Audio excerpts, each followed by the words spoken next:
نحمده ونصلي على رسوله الكريم اما بعد فاعوذ بالله من الشيطان الرجيم بسم الله الرحمن الرحيم رب اشرح لي صدري ويسر لي امري واحلل عقدة من لساني يفقهوا قولي۔ قرآن پاک میں اللہ تعالیٰ کا ارشاد ہے، یا ایھا الذین آمنوا کتب علیکم الصیام کما کتب علی الذین من قبلکم لعلکم تتقون ایاما معدودات فمن کان منکم مریضا او علی سفر فعدۃ من ایام اخر وعلی الذین یطیقونہ فدیۃ طعام مسکین فمن تطوع خیرا فہو خیر لہ وَأَن تَصُومُوا خَيْرٌ لَكُمْ إِن كُنتُمْ تَعْلَمُونَ شَهْرُ رَمَضَانَ الَّذِي أُنزِلَ فِيهِ الْقُرْآنُ هُدًى لِّلنَّاسِ وَبَيِّنَاتٍ مِّنَ الْهُدَى وَالْفُرْقَانِ فَمَن شَهِدَ مِنكُمُ الشَّهْرَ فَلْيَصُمْهُ وَمَن كَانَ مَرِيضًا أَوْ عَلَى سَفَرٍ فَعِدَّةٌ مِّنْ أَيَّامٍ أُخَرَ يُرِيدُ اللَّهُ بِكُمُ الْيُسْرَ وَلَا يُرِيدُ بِكُمُ الْعُسْرَ وَلِتُكْمِلُوا الْعِدَّةَ وَلِتُكَبِّرُوا اللَّهَ عَلَى مَا هَدَاكُمْ وَلَعَلَّكُمْ تَشْكُرُونَ وَإِذَا سَأَلَكَ عِبَادِي عَنِّي فَإِنِّي قَرِيبٌ أُجِيبُ دَعْوَةَ الدَّاعِ إِذَا دَعَانِ فَلْيَسْتَجِيبُوا لِي وَلْيُؤْمِنُوا بِي لَعَلَّهُمْ يَرْشُدُونَ۔ اے لوگو جو ایمان لائے ہو، تم پر روزے فرض کر دیے گئے جس طرح تم سے پہلے انبیاء کے پیروکاروں پر فرض کیے گئے۔ اس سے توقع ہے کہ تم میں تقوی کی صفت پیدا ہوگی۔ چند مقرر دنوں کے روزے ہیں، اگر تم میں سے کوئی بیمار ہو یا سفر پر ہو تو دوسرے دنوں میں اتنی تعداد پوری کر لے، اور جو لوگ روزہ رکھنے کی قدرت رکھتے ہوں پھر نہ رکھیں تو وہ فدیہ دیں۔ ایک روزے کا فدیہ ایک مسکین کو کھانا کھلانا ہے، اور جو اپنی خوشی سے کچھ زیادہ بھلائی کرے تو یہ اسی کے لیے بہتر ہے، لیکن اگر تم سمجھو تو تمہارے حق میں یہی اچھا ہے کہ روزہ رکھو۔ رمضان وہ مہینہ ہے جس میں قرآن نازل کیا گیا، جو انسانوں کے لیے سراسر ہدایت ہے اور ایسی واضح تعلیمات پر مشتمل ہے جو راہ راست دکھانے والی اور حق کو باطل کا فرق کھول کر رکھ دینے والی ہیں۔ لہذا اب سے جو شخص اس مہینے کو پائے اس کو لازم ہے کہ اس پورے مہینے کے روزے رکھے، اور جو کوئی مریض ہو یا سفر پر ہو تو وہ دوسرے دنوں میں روزوں کی تعداد پوری کر لے۔ اللہ تمہارے ساتھ نرمی کرنا چاہتا ہے، سختی کرنا نہیں چاہتا، اس لیے یہ طریقہ تمہیں بتایا جا رہا ہے تاکہ تم روزوں کی تعداد پوری کر سکو، اور جس ہدایت سے اللہ نے تمہیں سرفراز کیا ہے اس پر اللہ کی بڑائی بیان کرو اور شکر گزار بنو۔ اور اے نبی صلی اللہ علیہ وسلم، میرے بندے اگر میرے بارے میں تم سے پوچھیں تو انہیں بتا دو کہ میں ان سے قریب ہوں، پکارنے والا جب مجھے پکارتا ہے میں اس کی پکار سنتا ہوں اور جواب دیتا ہوں۔ لہذا انہیں چاہیے کہ میری دعوت پر لبیک کہیں اور مجھ پر ایمان لائیں۔ یہ بات انہیں سنا دو، شاید کہ وہ راہ راست پالیں۔ عزیز بہنوں، اللہ تعالیٰ کا ہم سب پر بہت احسان ہے کہ ایک بار پھر زندگی میں ہم ماہ شعبان تک پہنچ گئے، اور اب ماہ شعبان کے آخری عشرے میں رمضان کے قریب پہنچ رہے ہیں۔ صحابہ کرام یہ دعائیں کیا کرتے تھے کہ اللہم بلغنا رمضان، یا اللہ تو ہمیں رمضان تک پہنچا دے۔ کیوں؟ تاکہ ہم اس کی برکتوں سے، رحمتوں سے زیادہ مستفید ہو سکیں، فائدہ اٹھا سکیں۔ حقیقت یہ ہے کہ جو رمضان کی قدر پہچانتا ہے، جو رمضان کی حقیقت کو جانتا ہے، وہی یہ دعا کر سکتا ہے، وہی رمضان کا انتظار کر سکتا ہے، اور جو اس نعمت کا انتظار کرتا ہے وہی اس کی تیاری کر سکتا ہے، وہی اس کا حق ادا کر سکتا ہے۔ تو یہ سراسر اللہ کی رحمت ہے کہ ہمیں اس نے زندگی کا کچھ وقت اور دے دیا، تھوڑی سی مہلت اور دے دی، کہ ہم ایک بار پھر اس رحمت سے فائدہ اٹھا سکیں. تو اس شکر گزاری کے لیے، یعنی اس مہینے کے انعام یا نعمت کو ملنے کی شکر گزاری کے لیے ضروری ہے کہ ہم اس مہینے کو بہت اچھی طرح گزاریں، اس طریقے پر گزاریں جس سے اللہ راضی ہو جائے. تو اس کے لیے ضروری ہے کہ ہم اپنے آپ کو ذہنی طور پر اور عملی طور پر تیار کریں. ذہنی تیاری کے لیے تو آج ہم یہاں بیٹھ کر کچھ باتیں دہرائیں گے. ان میں سے بہت سی باتیں آپ نے پہلے بھی سنی ہوں گی، لیکن سال گزرنے پر پھر ہم بھول جاتے ہیں. تو اس لیے ضروری ہے کہ ہم اپنے آپ کو یاد دہانی کرائیں. دوسری بات یہ ہے کہ ہم جو باتیں آج ہوں ان کی روشنی میں گھر جا کر رمضان کے آنے سے پہلے عملی تیاری بھی کر لیں. سب سے پہلی بات تو یہ ہے کہ کوئی بھی کام اگر تیاری کے بغیر کیا جائے تو اس کام کا صحیح حق ادا نہیں ہوتا یا اس سے صحیح فائدہ نہیں اٹھایا جا سکتا. مثلا آج کا یہ درس تھا، اگر آپ سب کو بلا لیا جاتا اور چادریں نہیں بچھائی جاتی، آپ کے بیٹھنے کا کوئی انتظام نہیں کیا جاتا، مجھے بلا کر مائک کے بغیر بٹھا دیا جاتا، تو نتیجہ کیا ہوتا؟ آپ سب کھڑے ہوتے اور میں بول رہی ہوتی اور میری آواز کسی تک نہیں پہنچتی. آپ آتے اور چلے جاتے، میں بھی آتی اور وقت ضائع کر کے چلی جاتی، حاصل کچھ نہ ہوتا.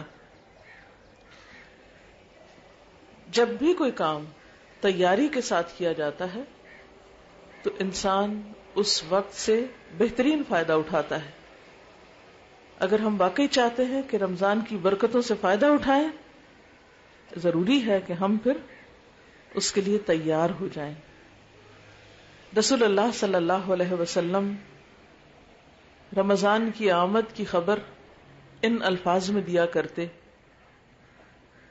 حدیث میں آتا ہے، آپ نے فرمایا، اتاکم رمضان شہر برکت یغنیکم اللہ فیہ فینزل الرحمت ویحط الخطایا ویستجیب الدعاء ینظر اللہ الی تنافسکم فیہ فیباہی بکم ملائکتہ فأروا اللہ من انفسکم خیرا فإن الشقی من حرم فیہ رحمت اللہ.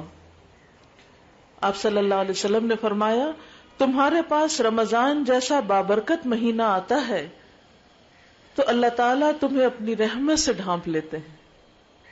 یعنی گویا ہم پہلے ہی عشرے میں اللہ کی رحمت میں پناہ لیتے ہیں یا اللہ کی رحمت چھا جاتی ہے. اللہ تعالیٰ گناہ معاف کر دیتے ہیں، دعائیں قبول فرماتے ہیں، اور اللہ تعالیٰ تمہارے ذوق اور شوق کو دیکھتے ہیں. آپ دیکھیں کہ رمضان تو آئے گا، رحمتیں بھی آئیں گی. اللہ تعالیٰ ہم سے کیا دیکھتے ہیں؟ تمہارا ذوق اور شوق. ہم سب اپنے دل کا جائزہ لیں کہ رمضان کا ہم کتنے شوق سے انتظار کر رہے ہیں. واقعی کوئی شوق ہے، کوئی فیلنگ ہے، جیسے کوئی مہمان آتا ہے یا کوئی پیارا شخص آنے والا ہوتا ہے تو دل کی حالت کیا ہوتی ہے؟ تو اگر ہمیں رمضان سے بھی محبت ہے تو رمضان کے آنے سے پہلے ہمارے دلوں کی حالت کیا ہے؟ ہم سب اپنا جائزہ خود لیں، اپنا امتحان خود لیں، اپنی کیفیت خود جانیں.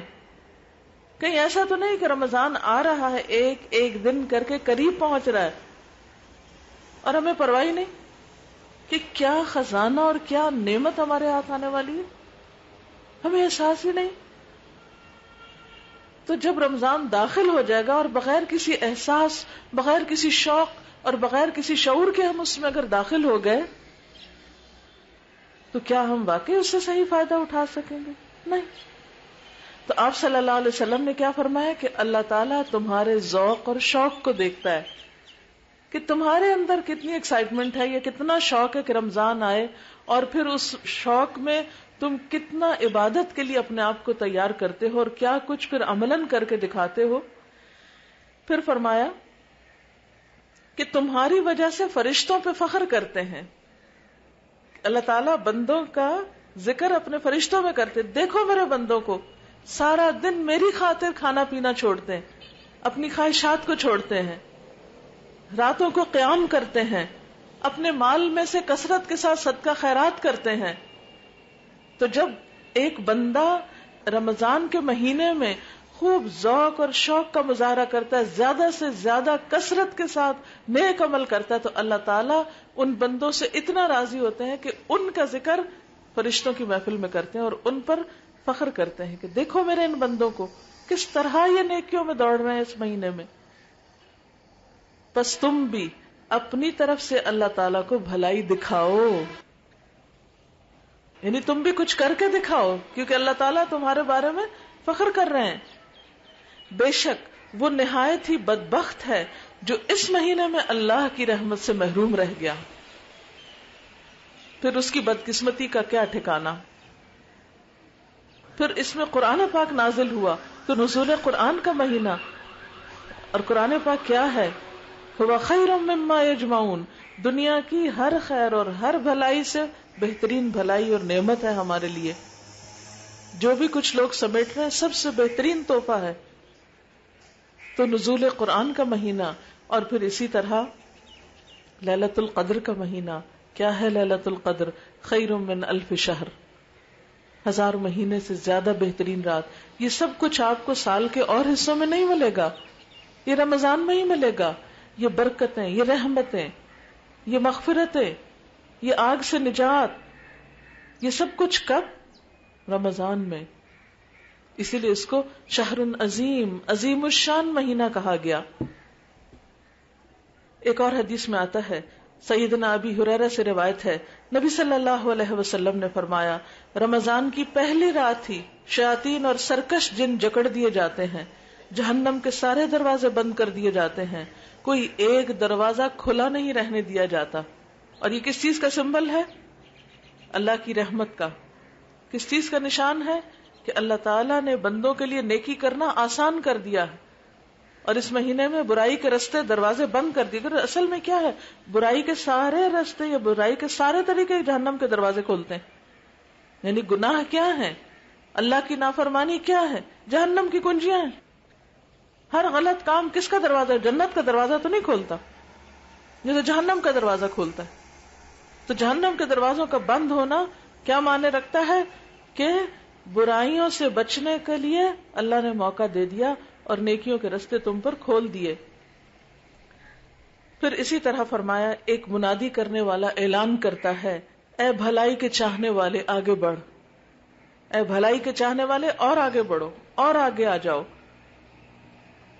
اور اے شر کے چاہنے والے، یعنی اے برائی کرنے والے، اب تو رک جاؤ. اور رمضان کی ہر رات اللہ تعالیٰ لوگوں کو جہنم سے آزاد کرتے ہیں، یعنی ان کے حق میں بخشش لکھ دی جاتی ہے کہ آج کی رات اتنے لوگ بخش دیے گئے. کچھ اور لوگ پھر یعنی جو رمضان آگے بڑھتا جاتا ہے لوگوں کا نیکی کا شوق بھی بڑھتا چلا جاتا ہے، اور جو آگے انسان کو خشوع اور خضوع اور دعاؤں کے اندر رقت اور اللہ سے قربت بڑھتی ہے تو انسان کے جہنم سے نجات کے انسان کو سرٹیفکیٹ ایک طرح سے ملتے چلے جاتے ہیں. اس لیے ہم سب کے لیے ضروری ہے کہ پوری تیاری کے ساتھ ہم اس مہینے میں داخل ہوں. ایک اور حدیث میں آتا ہے، حضرت ابو ہریرہ سے روایت ہے، رسول اللہ صلی اللہ علیہ وسلم نے فرمایا، رمضان میں میری امت کو 5 خصوصیات ایسی عطا کی گئی ہیں جو اس سے پہلے کسی امت کو نہیں دی گئی. جیسا کہ آپ نے قرآن پاک کی آیت میں سنا کہ روزے تو پہلی امتوں پر بھی فرض تھے، کتب علیکم الصیام کما کتب علی الذین من قبلکم، پچھلی امتوں پر بھی یہ فرض تھے روزے، لیکن اس امت پر روزے کی فرضیت کے ساتھ 5 خاص باتیں انہیں ملی جو پچھلی امتوں کو نہیں ملی تھی. اور وہ کیا ہے؟ روزے دار کے منہ کی بساند اللہ کے ہاں کستوری کی خوشبو سے زیادہ بہترین ہے. دوسری بات، ان کے لیے فرشتے استغفار کرتے ہیں یہاں تک کہ روزہ دار روزہ افطار کر لے. یعنی آپ روزے سے ہیں، تھکے ہوئے ہیں، زیادہ دعا بھی نہیں مانگ پا رہے، تو اللہ تعالیٰ نے فرشتے مقرر کیے ہوئے جو آپ کے لیے دعائیں مانگے، اور وہ بخشش کی دعائیں. ہاں، اگر آپ نے واقعی روزہ رکھا ہوا ہے، اس میں حلال چھوڑ کے حرام نہ کھا رہے ہوں. حرام کھانا کیا ہے؟ کسی کی غیبت کرنا، چغلی کرنا، شکایتیں لگانا، کسی کے خلاف دوسروں کو بھڑکانا، یہ حرام کھانا ہے. قرآن پاک میں غیبت کے بارے میں کیا فرمایا گیا؟ اَيُحِبُّ أَحَدُكُمْ أَن يَأْكُلَ لَحْمَ أَخِيهِ مَيْتًا فَكَرِهْتُمُوهُ، کہ تم میں سے کوئی پسند کرے گا کہ وہ اپنے مردہ بھائی کا گوشت کھائے، تم اس کو سخت ناپسند کرو گے. تو بعض لوگ روزہ تو رکھ لیتے ہیں، کھانا پینا تو چھوڑ دیتے ہیں، لیکن مردار کھانا نہیں چھوڑتے، غیبت چغلی سے پرہیز نہیں کرتے.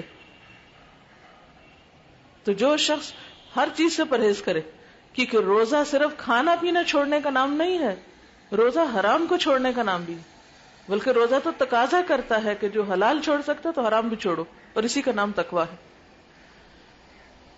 تو ان لوگوں کے لیے فرشتے دعائیں کرتے ہیں، فرشتے استغفار کرتے رہتے ہیں.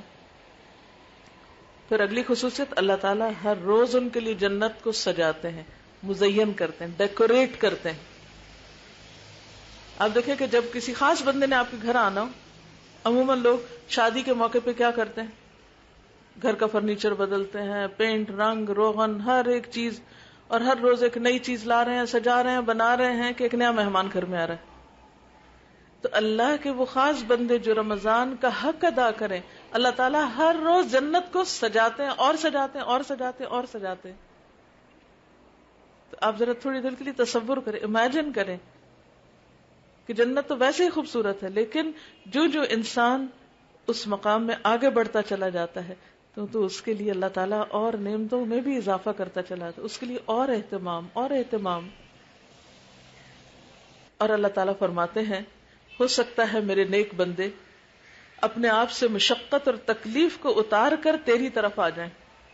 یعنی یہ گناہ اور برائیاں اور غلط کام اور دنیا کی آزمائشیں اور مصیبتیں اور تکلیف دہ چیزیں، یہ سب کچھ کیا مشقتیں ہیں. تو جب ایک نیک بندہ فوت ہوتا ہے تو موت اس کے لیے باعث راحت ہوتی ہے، کیونکہ وہ دنیا کے غموں سے نجات پاتا ہے، دنیا کی آزمائشوں سے نکل جاتا ہے، اور آگے اس کے لیے کیا ہے؟ جنت سجی ہوئی ہے. تو اللہ تعالیٰ اتنا خوبصورت کرتے اس جنت کو کہ ہو سکتا ہے میرے نیک بندے دنیا کے غم پھینک کے، دنیا کی مشقتیں دور کر کے اس میں آ جائیں.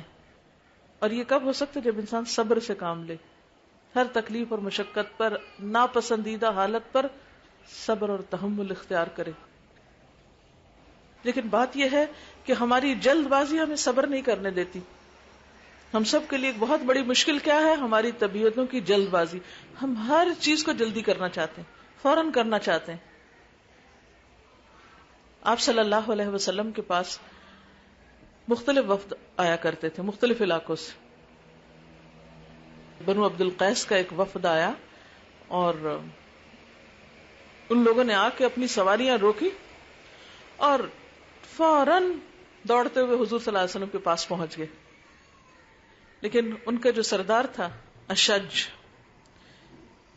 اشج جو تھا، اس نے پہلے اپنا جانور باندھا، پھر اس کے بعد اپنے کپڑے تبدیل کیے اور اہتمام کے ساتھ آپ صلی اللہ علیہ وسلم کی خدمت میں حاضر ہوا. تو جب وہ آیا تو آپ صلی اللہ علیہ وسلم نے فرمایا کہ اشج، تمہارے اندر 2 صفات ایسی ہیں جو اللہ تعالیٰ کو بہت محبوب ہیں. اب ذرا سوچئے کہ کوئی شخص آپ کے پاس، اپنے آپ کو رکھ لیجئے کہ اگر آپ حضور صلی اللہ علیہ وسلم کی ملاقات کے لیے جائیں اور آپ کو حضور یہ فرمائیں کہ تمہارے اندر کی 2 خوبیاں اللہ کو بہت پسند ہیں، تو آپ کا حال کیا ہوگا؟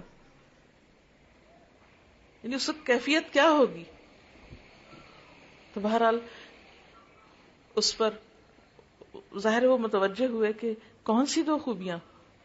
آپ نے فرمایا ایک ہے حلم. حلم کہتے ہیں بردباری کو. کسی نے کچھ کہہ دیا، برداشت کر جانا، پی جانا، اگنور کر جانا، کوئی بات نہیں، جواب نہیں دینا، فوری ریئیکشن ظاہر نہیں کرنا. اور دوسرے ہے آہستگی. آہستگی. تو وہ پوچھنے لگے اے اللہ کے رسول صلی اللہ علیہ وسلم، میرے اندر یہ صفات خلقی ہیں، یعنی گاڈ گفٹڈ ہیں،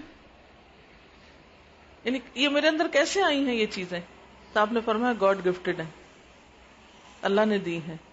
کیونکہ جو کچھ بھی ہمیں ملتا ہے ہماری اچھی عادات میں سے اللہ کی طرف سے ہوتا ہے. اب ہونا تو یہ چاہیے تھا کہ جو بھاگ بھاگ کے آگے پہنچ گئے آپ ان کو اپریشیٹ کرتے، بغیر تیاری کے آگے دوڑتے ہوئے شوق کا اظہار کرتے. وہ اپنی جگہ ہے ایک شوق، لیکن ان کا آنا کیا تھا؟ آرام سے، سکون سے. تو آپ نے فرمایا یہ دو باتیں اللہ کو بہت پسند ہیں کہ کاموں میں پینک ہی نہیں کیا جائے، یعنی پینک نہیں ہو جائے، جلدی نہیں کرے، جلد بازی نہیں کرے، کیونکہ العجلۃ من الشیطان، جلد بازی شیطان کی طرف سے ہوتی. آپ دیکھیے کہ جتنے ہم غلط کام کرتے ہیں نا ان کے پیچھے جلد بازی ہوتی. ٹریفک کے حادثات کیوں ہوتے ہیں؟ جلد بازی ہوتی. غلط باتیں زبان سے کب نکلتے ہیں؟ جب ہم جلد بازی کر رہے ہوتے ہیں. فوراً جلدی جلدی، یہ کیوں نہیں ہوا، اب تک نہیں ہوا، کیسے نہیں ہوا. یعنی بہت سی ایسی چیزیں کہ جس میں ہم جب حوصلے سے کام نہیں لیتے، صبر نہیں کرتے، برداشت نہیں کرتے. اسی طرح اگر کسی نے کوئی بات کہہ دی تو فوری ری ایکشن، کیا تھوڑا پی جائیں بات ختم ہو جائے گی. لیکن وہ کون پیے؟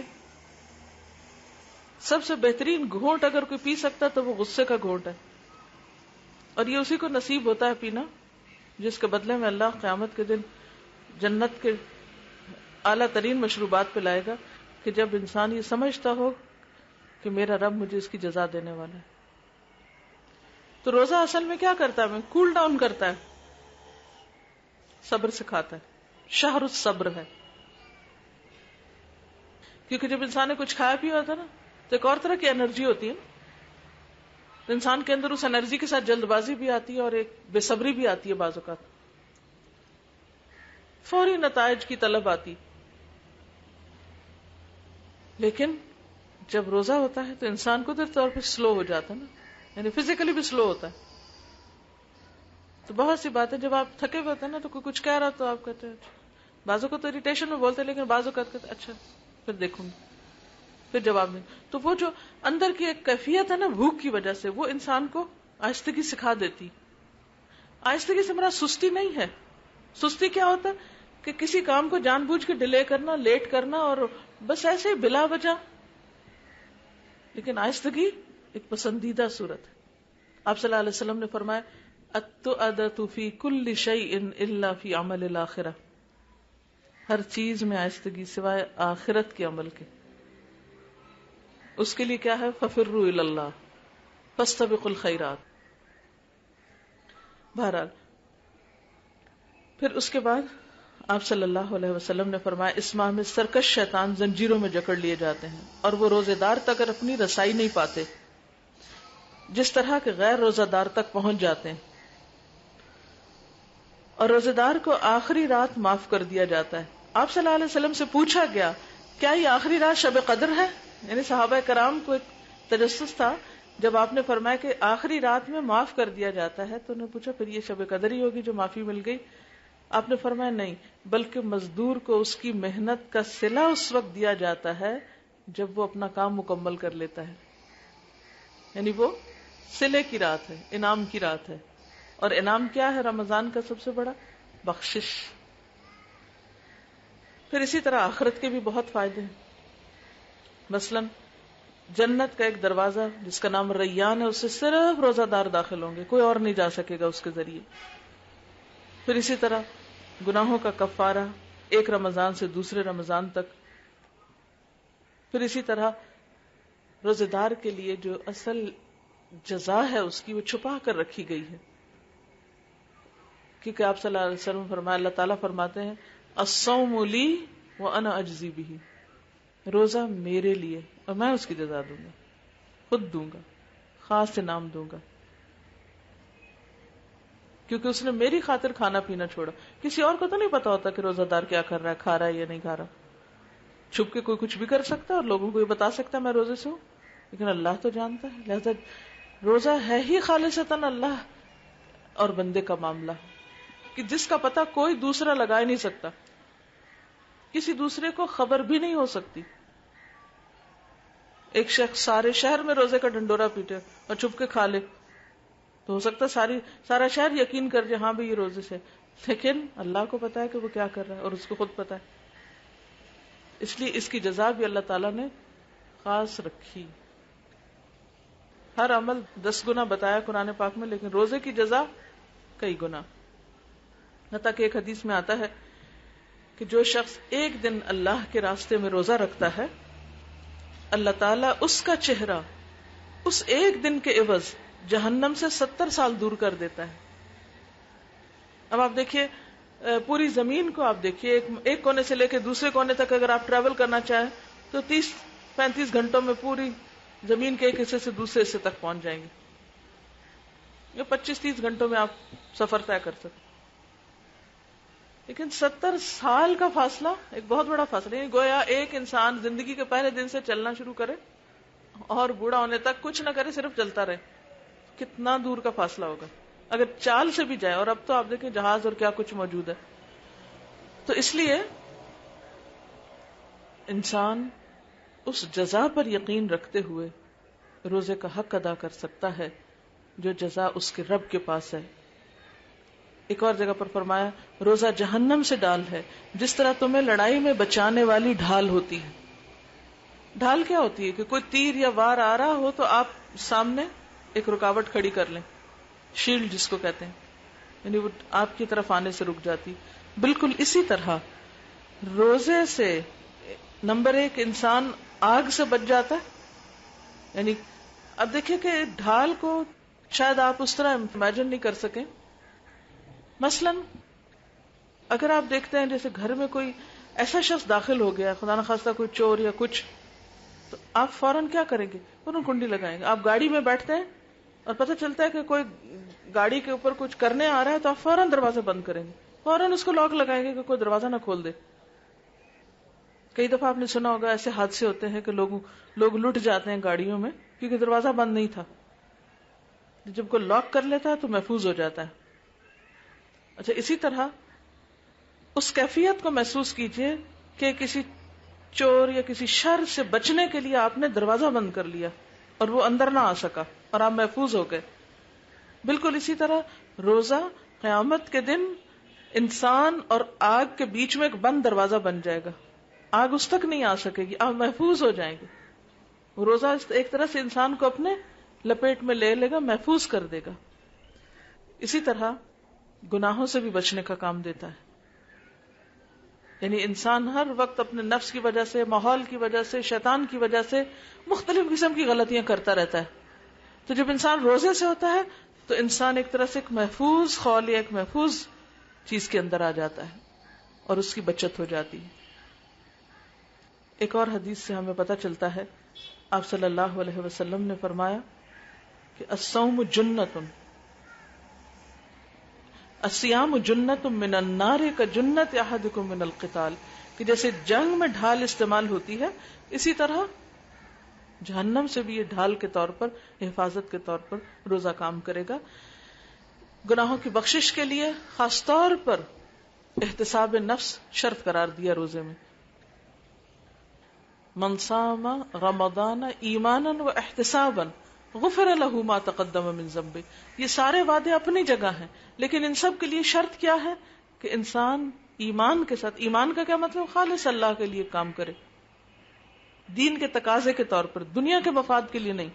اور دوسری طرف احتساب، کام کرے اور اس پر اجر کی نیت اللہ سے رکھے اور اپنے آپ کو پرکھتا بھی رہے کہ میں نے اس کام کا حق ادا کیا یا نہیں. یعنی روزہ تو رکھ لیا، کھانا پینا تو چھوڑ دیا، کہ حق بھی ادا کیا یا نہیں. تو ایسے شخص کو یہ سکون یا یہ راحت نصیب ہوتی. اور پھر اگر کوئی شخص، جہاں روزہ رکھنے کا اتنا فائدہ ہے، اگر کوئی شخص روزہ نہیں رکھتا تو اس کے بارے میں کیا فرمایا؟ جو شخص رمضان کا ایک روزہ بغیر عذر یا بیماری کے چھوڑ دے، اگر وہ ساری زندگی بھی روزے رکھے، ہمیشہ بھی روزے رکھے، تو اس ایک روزے کے برابر نہیں ہو سکتا. تو اس سے کیا پتا چلتا ہے کہ جہاں روزہ رکھنا اپنے اندر بے شمار فائدے رکھتا ہے، وہاں روزہ نہ رکھنا بھی انسان کے لیے بے شمار بہت بڑے نقصان کا سبب ہے، جس کی تلافی ساری زندگی بھی نہیں ہو سکتی. کیوں نہیں ہو سکتی؟ اس لیے کہ زندگی کا وہ وقت تو ہاتھ سے نکل گیا، چلا گیا. اگر آپ کسی اور دن روزہ رکھتے ہو تو اس دن کا ہے، وہ جو اس رمضان کا تھا، کیونکہ رمضان سارا سال نہیں ہوتا. آپ دیکھیں نا کہ روزہ تو روزہ آپ کبھی بھی رکھ سکتے ہیں، لیکن رمضان کے مہینے کی اہمیت اس سے پتہ چلتی ہے کہ اس مہینے میں جو روزہ رکھا جاتا ہے اس کی بات ہی کچھ اور ہے. جب رمضان نکل گیا تو آپ بے شک سارا سال رکھیں, رمضان کا فائدہ آپ کو نہیں ملے گا. اس لیے اس مہینے کی قدر کرنا بے حد ضروری ہے. اچھا تو پھر قدر کیسے کی جائے؟ 2 طریقے سے. ایک یہ ہے کہ اس میں انسان اللہ کے حقوق ادا کرے اور دوسری طرف بندوں کے حقوق ادا کرنے کی فکر کرے. اللہ تعالیٰ کے حقوق میں سب سے پہلے نماز آتی. بعض لوگ روزہ تو رکھ لیتے, نماز نہیں پڑھتے. تو نماز کی پابندی ضروری ہے, اور وقت پر 5 نمازیں ادا کرنا اور اچھی سی نماز پڑھنا. کیونکہ جو شخص اچھا سا وضو کر کے اچھی سی نماز پڑھتا ہے, اچھی سی نماز سے مراد کیا ہے کہ اس میں اپنے دل کو مختلف طرح کے خیالوں سے بچاتا ہے, اس کے پچھلے گناہ معاف کر دیے جاتے ہیں. اور پھر خاص طور پر رمضان میں تراویح, قیام اللیل. حدیث میں آتا ہے فرض نماز کے بعد افضل نماز رات کی نماز ہے. اور عباد الرحمن کی صفت بھی کیا ہے, والذین یبیتون لربہم سجدا وقیاما. راتوں کو سجدے اور قیام, یہ عباد الرحمن کی صفت ہے. عام دنوں میں نہیں موقع ہوتا یا نہیں مہلت ہوتی تو رمضان کی رحمت اور برکت سے آپ صبح اٹھتے ہی ہیں. تو اس وقت انسان اس سحری کے وقت سے خاص طور پر فائدہ اٹھائے. کیونکہ حدیث میں آتا ہے کہ جب رات کا آخری تہائی حصہ ہوتا ہے, اللہ تعالیٰ آسمان دنیا پر جلوہ فرما ہوتے ہیں اور بندوں کو پکارتے کہ ہے کوئی بخشش مانگنے والا کہ میں اس کو بخش دوں. پھر اسی طرح رات کے قیام کے بارے میں, تراویح کے بارے میں بھی فرمایا, من قام رمضان ایمانا و احتسابا غفر له ما تقدم من ذنبه. جس طرح روزہ کفارے کا ذریعہ, اسی طرح نماز سے تراویح بھی گناہوں کا کفارہ ہے. لیکن یاد رکھیے کہ روزہ روزہ ہے, تراویح تراویح ہے. دونوں اگرچہ رمضان میں ہے لیکن آپس میں اس طرح کا تعلق نہیں کہ اگر روزہ نہیں تو تراویح بھی چھوڑ دیں آپ, یا اگر آپ تراویح نہیں پڑھی تو آپ کا روزہ کیا رکھنا, تراویح تو پڑھی نہیں میں. نہیں, روزہ ایک فرض عبادت ہے, تراویح جو ہے وہ ایک مسنون عبادت ہے. دونوں کا اپنا اپنا مقام ہے, لیکن رمضان میں ان دونوں کو اکٹھا کر دیا جاتا ہے. آپ صلی اللہ علیہ وسلم نے فرمایا, اللہ تعالیٰ نے رمضان کے روزے تم پہ فرض کیے, میں اس میں رات کا قیام سنت ٹھہراتا ہوں. جو خلوص دل اور ثواب کی نیت سے روزہ رکھتا ہے اور قیام کرتا ہے وہ اپنے گناہوں سے پاک صاف ہو کر اس طرح نکلتا ہے جیسے آج اس کی ماں نے اس کو جنم دیا. جیسے حج میں انسان سارے گناہوں سے پاک ہوتا ہے, اسی طرح رمضان میں روزہ اور تراویح کا اہتمام کرنے والا بھی پچھلے سارے گناہوں سے پاک صاف ہو جاتا ہے.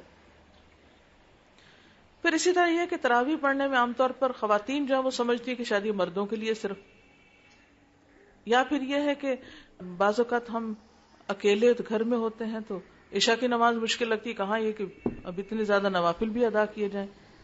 تو ایسی صورت میں اگر کہیں بھی ممکن ہو, قریب ترین کوئی قاریاں ہوں یا کوئی مسجد میں کوئی ایسا حصہ ہو تو وہاں بھی آپ جا سکتے ہیں. عام حالات میں تو عورتوں کو گھر پر ہی نماز پڑھنی چاہیے, لیکن یہ نفل نماز ہے اور اس میں چونکہ قرآن آپ کو خود نہیں آتا تو کہیں سے سن کے آپ اس سے زیادہ فائدہ اٹھا سکتے ہیں. جیسے حرم میں, مسجد مکہ میں, مدینہ میں, دونوں جگہ آپ دیکھیں خواتین اور حضرات دونوں پڑھ رہے ہوتے ہیں. حدیث میں آتا ہے, آپ صلی اللہ علیہ وسلم نے فرمایا, بخاری اور مسلم کی روایت ہے, لا تمنعوا اماء اللہ مساجد اللہ, اللہ کی بندیوں کو اللہ کی مسجدوں, اللہ کے گھروں سے مت روکو. یعنی اگر کوئی خاتون, اس کے بچے چھوٹے نہیں یا ان کے لیے جانا آسان ہے یا سہولت موجود ہے, گھر کے ساتھ مسجد ہے, یہ شوہر جا رہے ہیں ساتھ لے جا سکتے ہیں, وہاں بھی انتظام موجود ہے, محفوظ جگہ ہے, تو بازار اگر عورت جا سکتی ہے تو مسجد میں نماز کے لیے کیوں نہیں جا سکتی, اور وہ بھی صرف رمضان میں تراویح کے لیے. یا کبھی بازار میں کوئی شاپنگ وغیرہ ہو رہی تو نماز کا وقت آ گیا تو قضا کرنے سے بہتر ہے کہ آپ نماز ادا کریں جہاں بھی آپ کے لیے موقع ہو, کیونکہ نماز تو وقت کی پابندی کے ساتھ فرض کی گئی. بہرحال تو بات یہ ہے کہ رمضان میں تراویح کا خاص اہتمام ضروری. دوسری چیز جو ہے وہ قرآن کی تلاوت, ناظرہ بھی پڑھیں, تراویح میں بھی سنیں, اور اس کے ساتھ ساتھ چونکہ قرآن ہدایت کے لیے آیا اس لیے ترجمہ بھی اس کا پڑھیں. خود پڑھنے سے بعضوں کا ساری باتیں سمجھ نہیں آتی, تو اس لیے الحمدللہ ایک بہت اچھی بات ہے کہ جگہ جگہ پر دورہ قرآن کا اہتمام ہوتا ہے. آپ کے علاقے میں بھی ہوگا, میرے خیال ہے یہاں پر بھی ہے. تو آپ کہیں بھی جا کر اپنے دن کے 2 گھنٹے کم از کم ایسے نکالیں کہ جس میں آپ پورے پارے کا ترجمہ سن لیں, اور اس طرح رمضان کے مہینے میں پورے قرآن کے ترجمے سے گزر جائیں. نبی صلی اللہ علیہ وسلم جبریل علیہ السلام کے ساتھ پورے قرآن کا دور کرتے تھے، جتنا نازل ہو چکا ہوتا تھا رمضان تک، اور آخری سال آپ نے 2 دفعہ اس کو دہرایا. تو آپ کا بھی 2 دفعہ کس طرح ہو سکتا ہے؟ ایک دفعہ تراویح میں پڑھ لیں اور ایک دفعہ دن کو ترجمے کے ساتھ پڑھ لیں، اور بہتر ہے کہ ایک دفعہ آپ کم از کم خود اپنی زبان سے بول کے ناظرہ پڑھ لیں. صبح کے وقت صبح میں ناظرہ پڑھ لیں، دوپہر میں آپ ترجمے سے سن لیں، اور شام میں آپ تراویح میں سن لیں. 3 قرآن آرام سے ہو جائیں گے. بعض لوگ یہ 3 کام نہیں کریں گے، خود بیٹھ کے 3 سپارے پڑھیں گے. لیکن اگر آپ ٹائم مینج کر لیں، صبح ناظرہ خود پڑھ لیں 1 سپارہ، آدھا گھنٹہ لگے گا، دوپہر کو ترجمے کے ساتھ یا تفسیر کے ساتھ سن لیں، اور شام میں پھر تراویح. تو آپ دیکھیں گے کہ چونکہ رمضان میں قرآن نازل ہوا اور آپ صلی اللہ علیہ وسلم عام دنوں کی نسبت رمضان میں قرآن زیادہ پڑھتے تھے یا سناتے تھے، تو اسی طرح آپ بھی جو سنا سکتے ہیں وہ سنائیں، جو پڑھ سکتے ہیں پڑھیں، جو پڑھا سکتے ہیں پڑھائیں، لیکن قرآن کے ساتھ خاص تعلق رکھیں، کیونکہ رمضان قرآن کا مہینہ ہے اور سارے سال کا ایک طرح سے وہ تیاری ہو جاتی ہے، ایک روحانی غذا انسان کو مل جاتی ہے. پھر اسی طرح روزے کے ساتھ ساتھ دعائیں خوب مانگے. قبولیت کے اوقات جیسے نمازوں کے بعد، ویسے بھی روزے کی حالت میں فرشتے انسان کے لیے دعا کرتے ہیں، تو اس کی اپنی دعا کیوں نہیں قبول ہوگی؟ جب بھی جی چاہے دن بھر میں مانگے، ذکر اذکار کریں، اور سحری کے وقت خصوصاً استغفار، کیونکہ اگر ہمارے گناہ معاف ہو گئے تو ہمارے بہت سے راستے ویسے ہی کھل جائیں گے، بہت سی تکلیفیں اور پریشانیاں ویسے ہی دور ہو جائیں گی. اور پھر ایک دوسرے کے لیے غائبانہ دعائیں مانگے، کیونکہ دوسروں کے لیے دعا مانگنے سے اللہ تعالیٰ خود کو بھی دیتا ہے اور دوسروں کے لیے بھی جلدی قبول ہوتی ہے. پھر اسی طرح مختلف مصنوعی دعائیں جو ہیں ان کو آپ سیکھ بھی سکتے ہیں.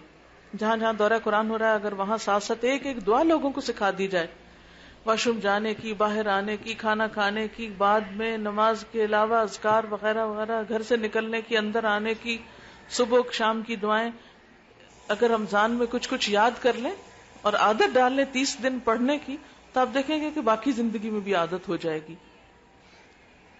پھر اسی طرح صدقہ خیرات. حدیث میں آتا ہے نبی کریم صلی اللہ علیہ وسلم بھلائی کرنے میں بہت سخی تھے. رمضان میں جب جبریل آپ سے ملتے تو آپ اور بھی زیادہ سخاوت کرتے. رمضان میں حضرت جبریل ہر رات آپ سے ملا کرتے تھے. اس سے کیا پتہ چلتا ہے کہ رمضان میں ہر رات یا ہر دن مل کے کسی کے ساتھ قرآن کی دہرائی ضروری ہے. اکیلے اکیلے نہیں بات بنے گی، کیونکہ جب انسان کسی مجلس میں بیٹھتا ہے تو حدیث میں آتا ہے کہ اس مجلس میں بیٹھنے والوں کی بخشش کر دی جاتی ہے. تو ایک فرشتہ کہتا ہے یا رب وہ فلاں شخص تو ایسے ہی آ کے بیٹھا تھا، وہ تو خود کسی نیت سے نہیں آیا تھا. تو اللہ تعالیٰ فرماتے ہیں یہ وہ مجلس ہے جس میں بغیر ارادے کے آ کے بیٹھنے والا بھی بخش دیا جاتا ہے، میں نے اس کو بھی بخش دیا. تو اس لیے رمضان میں جہاں انفرادی عبادت ہوگی وہاں اجتماعی عبادت بھی. اجتماعی کیسے؟ جس تراویح میں اکٹھے ہو جائیں، آسان ہو جائے گی، ہلکی ہو جائے گی نماز. اسی طرح دن میں دورہ قرآن کے لیے اکٹھے ہو جائیں، تو اس سے کیا ہوگا کہ گھر میں آپ پورے پارے کا ترجمہ پڑھیں گے، سمجھیں گے تفسیر، تو وہ سو جائیں گے بھائی. لیکن جب آپ کسی اور کے ساتھ مل کے کریں گے تو وقت بھی بند جائے گا، تو آپ کا کام آسان ہو جائے گا. پھر اسی طرح یہ ہے کہ اگر آپ کی زکوٰۃ ڈیو ہے تو آپ رمضان میں وہ بھی ادا کر سکتے ہیں، لیکن مختلف طریقوں سے صدقہ خیرات آپ کرتے رہیں. خاص طور پر خواتین کو آپ صلی اللہ علیہ وسلم نے زکوٰۃ کی ادائیگی کا حکم دیا. ایک حدیث میں آتا ہے، عبداللہ بن عمرو بن العاص سے روایت ہے، ایک عورت نبی صلی اللہ علیہ وسلم کے پاس آئی، اس کی ایک بچی بھی ساتھ تھی جس کے ہاتھ میں 2 سونے کے موٹے موٹے کنگن تھے. آپ نے اس سے فرمایا کیا تم اس کی زکوٰۃ ادا کرتی ہو؟ اس نے کہا نہیں. آپ نے فرمایا کیا تمہیں یہ پسند ہے کہ قیامت کے دن اللہ تعالیٰ تمہیں اس کے بدلے میں آگ کے 2 کنگن پہنائے؟ اس عورت نے یہ سنتے ہی اتار کر وہ کنگن آپ کی خدمت میں پیش کر دیے اور کہا یہ دونوں اللہ اور اس کے رسول کے لیے ہیں. تو عورتیں بعض اوقات زیور تو پہن لیتی ہیں مگر زکوٰۃ کہتی ہیں ہم تو کماتے نہیں ہیں، ہمارے شوہر دیتے نہیں ہیں، لہٰذا چھٹی نہیں ہوتی، اسی زیور میں سے نکالنی ہوتی ہے. آپ صلی اللہ علیہ وسلم نے یہ بھی فرمایا اے خواتین کی جماعت، صدقہ کیا کرو اور کثرت سے استغفار کیا کرو، کیونکہ میں نے جہنم میں سب سے زیادہ تم کو دیکھا ہے، تم بہت زیادہ لان تان اور اپنے شوہروں کی ناشکری کرتی ہو. تو اس لیے اس کا ازالہ کیا ہے، کفارہ کیا ہے؟ کثرت سے صدقہ. پھر اسی طرح اگر موقع ہو عمرے کا تو رمضان میں عمرہ کرنا زیادہ بہتر ہے. ایک تو عمرہ حج کے برابر ہے رمضان کا، نبی صلی اللہ علیہ وسلم نے فرمایا کہ رمضان میں عمرہ میرے ساتھ حج کرنے کے برابر۔ ایک خاتون کو آپ نے حج کے لیے کہا تو اس نے کہا کہ میرے شوہر نہیں جا سکتے، تو آپ نے فرمایا کہ اچھا تم رمضان میں عمرہ کرنا، وہ ایسا ہی تمہیں ثواب ہوگا جیسے میرے ساتھ حج کرنے کا ثواب۔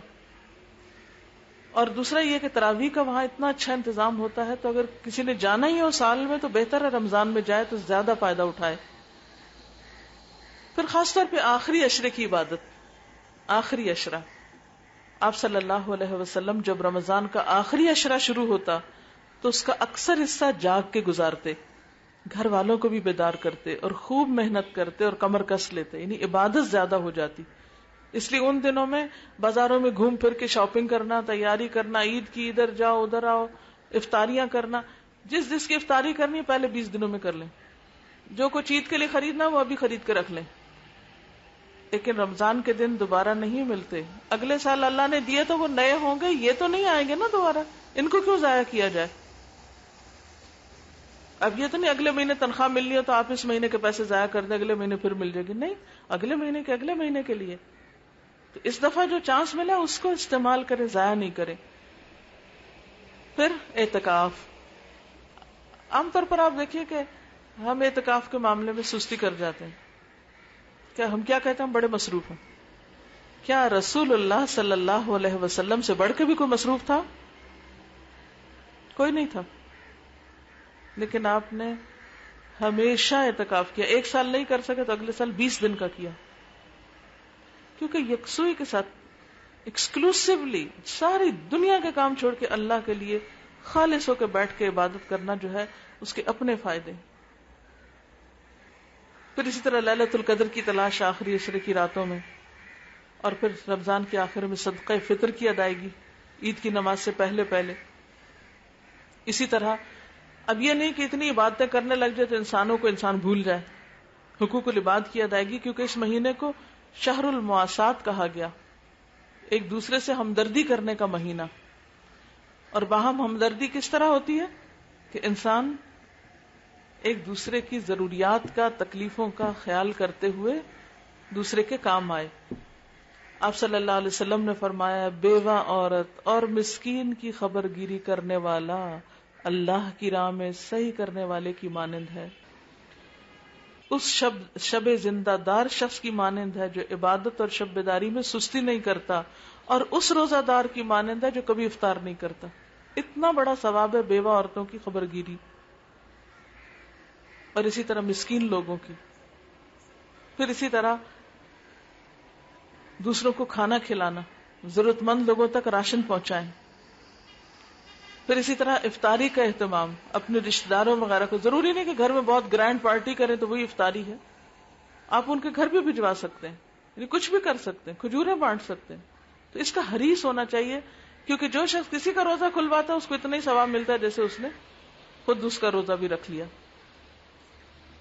پھر اسی طرح ہمسایوں کی خبر گیری، رشتہ داروں کی خبر گیری، ان کے لیے تحفے تحائف کا اہتمام، خاص طور پر ان لوگوں کے لیے جو پتہ ہے آپ کو ضرورت مند ہے۔ پھر اسی طرح خادموں کے ساتھ حسن سلوک، عام طور پہ ہم خود تو کھاتے پیتے رہتے ہیں، گرم گرم پراٹھے بنوا کے لاسٹ مومنٹ تک، اور ان کے کھانے کے لیے کوئی وقت نہیں چھوڑتے۔ تو اگر وہ عام طور پہ اذان یا اذان کے بعد کھا رہے ہوتے ہیں، روزہ مکروہ کر رہے ہوتے ہیں، تو جہاں خود کھا رہے ہیں وہاں ان کے کھلانے کا بھی اہتمام، اور وقت کی پابندی کے ساتھ کہ انہوں نے کھایا کہ نہیں۔ افطار میں یہ نہیں کہ وہ سر بھی کرتے رہے اور وہ بےچارے بھوکے منہ باندھ کے بیٹھے رہے، نہیں، ان کا بھی ساتھ ہی خیال، اور دوسرے یہ کہ ان کے کام کو کم کرنا۔ پھر اسی طرح اگر آپ کسی کے لیے کچھ بہت زیادہ نہیں بھی کر سکتے تو آپ کیا کریں؟ کم از کم دوسروں کو تکلیف نہ دیں، زبان سے کوئی بری بات نہ نکالیں، ہاتھ سے کسی کو تکلیف نہ دیں۔ آپ صلی اللہ علیہ وسلم نے فرمایا، ایک مسلمان پر دوسرے مسلمان کا خون، مال اور عزت حرام ہے، جیسے خون حرام ہے ایسے عزت بھی حرام ہے، کہ آپ کسی کی خواہ مخواہ بیک بائٹنگ شروع کر دیں، پیچھے اس کی برائیاں ایسی بلا وجہ شروع کر دیں، اپنے محض دل کی بھڑاس نکالیں، یہ مومن کا اخلاق نہیں۔ پھر اسی طرح آپ صلی اللہ علیہ وسلم نے فرمایا، جب تو روزہ رکھے تو تیری آنکھ اور تیرے کان کا بھی روزہ ہونا چاہیے، زبان پہ بھی قابو ہونا چاہیے، جھوٹ اور حرام سے بھی بچنا چاہیے، پڑوسی کو تکلیف نہیں دینی چاہیے، تجھ پر وقار اور اطمینان ہو، اور اپنے روزے کے دنوں کو دوسرے دنوں کے برابر نہ کر. روزے کے دن کو عام دن کے برابر نہ کر، یعنی فرق ہونا چاہیے. جیسے آپ صلی اللہ علیہ وسلم نے فرمایا من لم يدع قول الزور والعمل به فليس لله حاجة ان يدع طعامه وشرابه. جس نے روزہ رکھ کر جھوٹ بولنا اور اس پر عمل کرنا نہیں چھوڑا تو اللہ تعالیٰ کو اس بات کی کوئی ضرورت نہیں کہ وہ شخص بھوکا یا پیاسا رہے. آپ صلی اللہ علیہ وسلم نے یہ بھی فرمایا کتنے ہی روزہ دار ایسے ہیں جن کو روزے سے سوائے بھوک پیاس کے کچھ نہیں ملتا، کتنے ہی راتوں کو جاگنے والے ایسے ہیں جن کو رت جگہ کے سوا کچھ بھی نہیں ملتا، کچھ ان کی زندگی پہ اثر نہیں پڑتا، کچھ ان کے اندر تقویٰ نہیں آتا، کیونکہ بغیر سوچے سمجھے بے شعوری کے ساتھ ایسے سب کام کرتے چلے جاتے ہیں. لہذا شعور کے ساتھ، ہوش حواس کے ساتھ سوچ سمجھ کے اپنے آپ کو برائیوں سے روکنا ہے. آنکھ کا بھی روزہ، کان کا بھی روزہ، زبان کا بھی روزہ، یہ ہے اصل روزہ. اور چال ڈھال میں بھی روزہ، کسی کو اذیت نہیں دینی، کسی کو دکھ نہیں دینا. آپ صلی اللہ علیہ وسلم نے اس کا حال یہ بتایا کہ کوئی تم سے لڑنے آئے، کوئی گالی گلوچ کرے یا جہالت سے پیش آئے تو وہ کہے ان امرؤ صائم، میں تو روزے سے ہوں، میں جواب نہیں دے سکتا. اور پھر رمضان کے آخر میں اپنا جائزہ، اپنا احتساب کہ کیا واقعی ہم نے رمضان کا حق ادا کیا.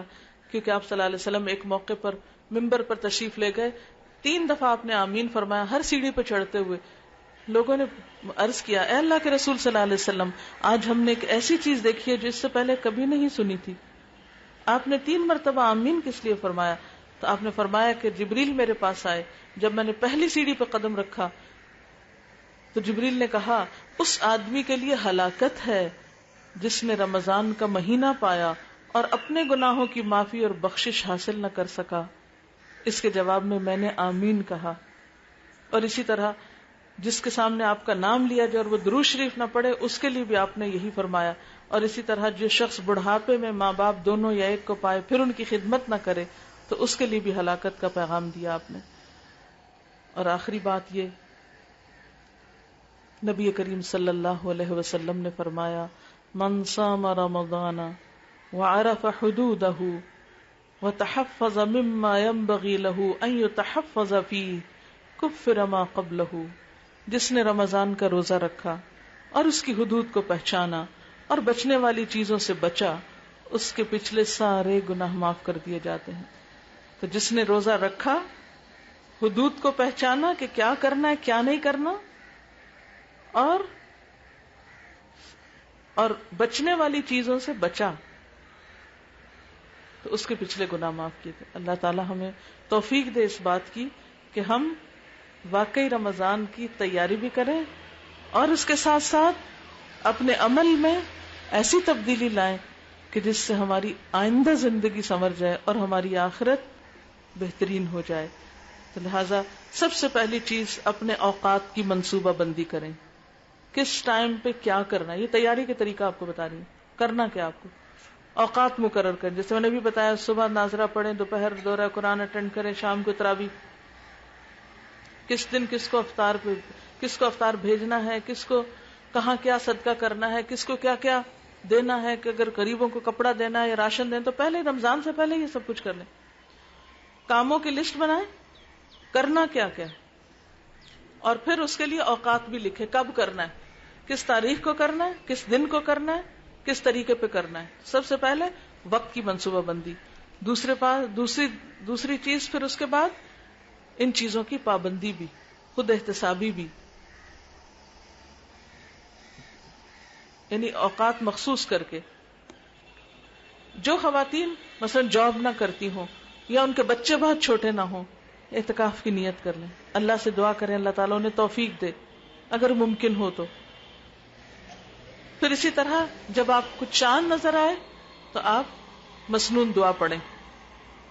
مسنون دعا کیا ہے؟ اللہم اہلہ علینا بالامن والایمان والسلامت والاسلام لما تحب وترضى یا ہلال ربی و ربک اللہ. پھر اسی طرح سحری کا اہتمام، کیونکہ سحری کھانے والوں کے لیے برکت ہے. فرشتے اس وقت ان کے لیے دعائیں کرتے ہیں. مثلا سحری کے وقت آپ اٹھے, پہلے آپ خود استغفار کر رہے تھے, جب کھانے لگے تب استغفار تو نہیں کر سکتے, آپ کھا رہے ہیں, فرشتے آپ کے لیے استغفار پڑھ رہے ہیں, وہ آپ کے لیے بخشش کی دعائیں کر رہے ہیں, لہذا اس کا اہتمام. پھر اسی طرح سحر اور افطار کی دعائیں, افطار کی خاص طور پر دعا ذهب الظمأ وابتلت العروق وثبت الاجر انشاءاللہ, یہ مسنون دعا ہے, نبی صلی اللہ علیہ وسلم نے سکھائی. پیاس بجھ گئی, رگیں تر ہو گئیں, اور روزے کا ثواب انشاءاللہ واجب ہو گیا. یعنی اچھا گمان اللہ کے بارے میں رکھنا چاہیے تاکہ اجر واقعی ثابت ہو جائے. پھر اسی طرح اور کیا کرنا ہے, حرام چیزوں سے بچنا ہے, حرام مال سے بچنا ہے, حرام باتوں سے بچنا ہے, چغلی, غیبت, شکایتیں, شکوے اور اس طرح کی چیزیں, اور لڑائی جھگڑا, ان سب چیزوں سے شعوری طور پہ بچنا ہے. اور اسی طرح صدقے خیرات کا اہتمام. پھر بتدریج پہلے عشرے میں کیا کرنا ہے, دوسرے میں کیا کرنا ہے, تیسرے میں کیا کرنا ہے, آہستہ آہستہ عبادات انکریز کریں. یہ نہیں کہ سب کچھ پہلے 2 دن کر کے پھر تھک کے بیٹھ جائیں اور بیمار پڑ جائیں, نہیں, تھوڑا تھوڑا کر کے عادت بڑھاتے جائیں. اسی لیے آخری عشرے میں خوب عبادت, کیونکہ پہلے 20 دن تیاری ہو چکی ہوتی ہے آخری عشرے کی. اور پھر اسی طرح ایک رات میں ختم نہ کرنے کی کوشش کریں. بعض لوگ سارا مہینہ کچھ نہیں پڑھتے, شبینہ کر لیتے ہیں, ایک ہی رات میں سارا پڑھ کے آ جاتے ہیں, یہ 3 راتوں میں پڑھ لیتے ہیں یا 5 راتوں میں. یہ مسنون طریقہ نہیں ہے. پھر اسی طرح اپنے اہل و عیال کے لیے خوب دعائیں کریں, اپنے دوستوں کے لیے کریں, رشتہ داروں کے لیے کریں, سارے مسلمانوں کے لیے کریں, سارے انسانوں کے لیے کریں کہ اللہ سب کو ہدایت دے اور جہنم کی آگ سے بچائے.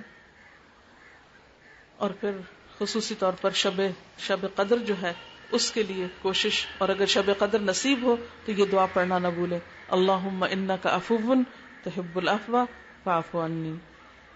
اور پھر کثرت سے صدقہ خیرات. نبی صلی اللہ علیہ وسلم اس مہینے میں تیز ہوا سے زیادہ سخی ہوتے تھے, اور تیز ہوا جو ہوتی ہے وہ ہر جگہ جا پہنچتی ہے.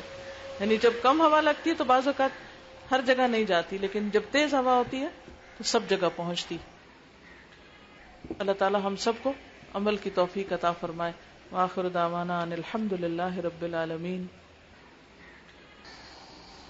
سبحان اللہ والحمد للہ ولا الہ الا اللہ واللہ اکبر ولا حول ولا قوة الا باللہ العلی العظیم. اللہم صل علی محمد وعلی آل محمد كما صليت على إبراهيم وعلى آل إبراهيم إنك حميد مجيد.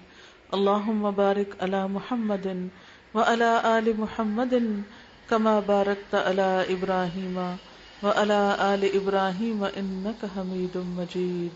ربنا آتنا في الدنيا حسنة وفي الآخرة حسنة وقنا عذاب النار.